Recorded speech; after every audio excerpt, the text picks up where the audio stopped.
Hey guys, in this video I show you 8 common robot vacuum problems and what you can check first.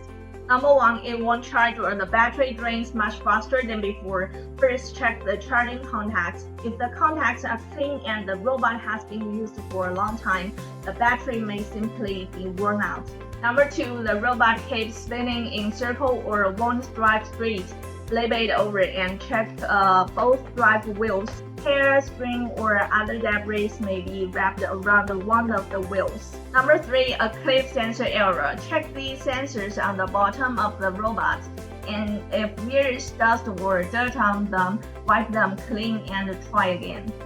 Number 4, the robot keeps reporting that it's lifted or suspended. Check the bottom sensors and both drive wheels. And if there is nothing stuck there, there may be a problem with one of the sensors or detection components. Number 5, dustbin not installed.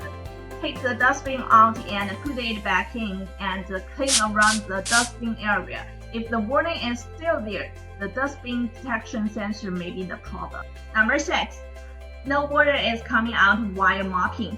Check the water tank and the water outlet for any blockage. If everything looks normal or there is still no water, there may be a problem with the internal water line or water pump. Number 7, weak suction or the robot isn't picking up dirt. Check the dustbin filter and the suction inlet for any blockage. If everything is clean but the suction is still weak, the fan motor may need to be checked. Number 8, a leather sensor error on navigation problem. Check around the leather sensor on top for hair or debris and make sure it can rotate freely. Alright, if there's another robot vacuum problem you want me to cover, let me know in the comments.